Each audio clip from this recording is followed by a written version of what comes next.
Alex Antic, a Liberal Senator from South Australia, joins me now.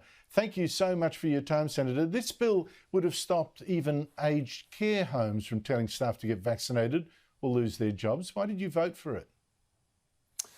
Well, Andrew, thanks for having me. Look, the bill in its essence was designed to prevent what I'm calling vaccine discrimination. It's designed to stop people from losing their jobs as a result of their choices they're making in relation to their own healthcare, businesses from stopping people from entering their premises, of course, if they're not showing their paperwork, and to stop the vaccine passport style mechanism as well. So, look, it wasn't a perfect bill, but it was certainly better than anything else we've got before us, and I support the concept. I think you only have to look at the estimates of almost 500,000 people who are marching on the streets of Australia on the weekend to show this is a massive issue out there in the community. And this place here, we know it's called the Canberra bubble. Sometimes it feels more like a reinforced concrete bunker because the message doesn't seem to be getting through to politics at the moment, that this is a serious, serious issue in the community. People are upset. And as you said in your intro, these are not right-wing radicals. These are not anti-vaxxers. I mean, some probably are, but the vast majority of the crowds, and I've seen them with my own eyes. Well, there are a few interesting characters in all protests of all sorts. It's a colourful exercise, but what I will say is the overwhelming majority are people that are worried, that are frightened, that are being sacked because of their medical choices, and people that feel like they're going to be discriminated in the future, and I've got a great deal of sympathy for them. Okay, I've got some sympathy with people in particular situations where I don't think the vaccine mandate actually does much good and causes a lot of fear. I have some sympathy with that. But really, you voted for a bill which was also stop staff in aged care homes, which have been the killing fields, where most people have been dying, where people are old and frail, and even when they're vaccinated are prone to being killed by this virus. You voted against aged care homes mandating vaccines for their staff. That doesn't seem to me very reasonable. Well, look, Andrew, the reality is that people have a right to make their own choices about their own medical care, and that's true. I could live with a world where staff don't have a choice. The aged care patients, they don't have a choice. They're in there, they're sitting ducks for whatever virus comes through. I just think this was an unreasonable bill, and I just wonder why you would let yourself be painted as an extremist by supporting it. Well, I don't see it in that way at all. People inside aged care homes, of course, can be vaccinated, and the whole purpose of vaccination is to protect oneself. We know these vaccines don't actually protect you from transmission or from contracting the virus. What they do is they protect those who take it for a little bit of time, and we know that the efficacy drops off. But look, this bill ultimately was about discrimination. It was about stopping people from being ejected from their jobs, and we're seeing that all over the country at the moment. My home state of South Australia, just last week, hundreds, if not thousands, of teachers are being told that unless they comply, they will be getting removed from their jobs. And we've seen that with police officers and nurses. We've seen it all across the country. The healthcare bureaucracies are out of control and something needs to be done.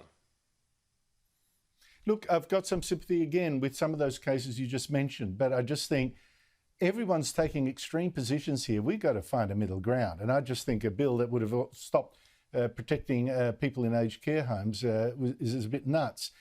Now, the bill would also, as you suggest, would have stopped shopkeepers from saying, well, look, I can think of a sandwich shop in Kew, for instance, that my wife's aunt loves in particular, a cake shop.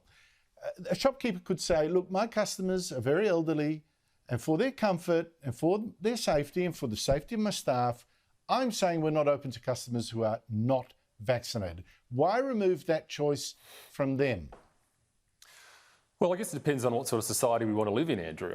I don't like the concept of a society that's two-tiered, as we've been calling it, a society that vaccine passports would deliver. I think the truth of this is this virus is out there. It's going to get into the community.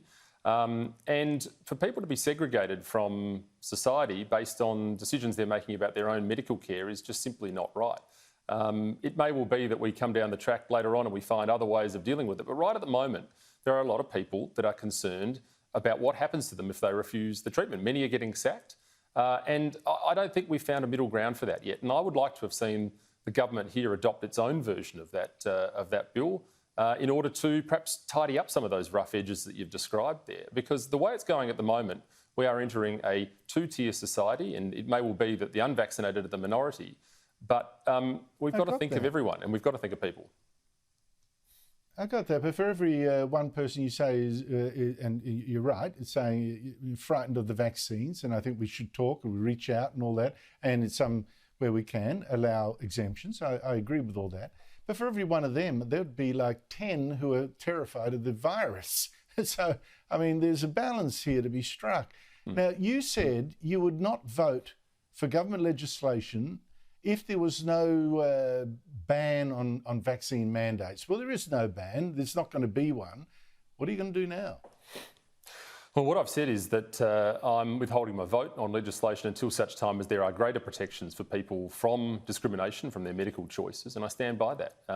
These are largely decisions of state parliaments, but there are things that the federal parliament could do, federal government could do in these circumstances. One of them was the bill we saw today, or another version of it, but there are many others. I mean, we as a Commonwealth government provide the data to others, states and individuals, businesses, which allows people to have to be required to show their medical history before they, say, enter an oval or whatever it may be. Look, this is a very dangerous issue. It's a very dangerous precedent that's being set. I think it's only a matter of time before a wider social credit system's rolled out. I can foresee a future where people are required to show how many tanks of petrol they've had during the week in order to meet our net zero target. So I just don't think this is a position we want. No. Look, now you're touching on something that I think you're quite right to be worried about. I think the Chinese system social credit will inevitably be creeping here too. We've got to resist that as well, I guess. Senator Alexander, thank you so much indeed for your time.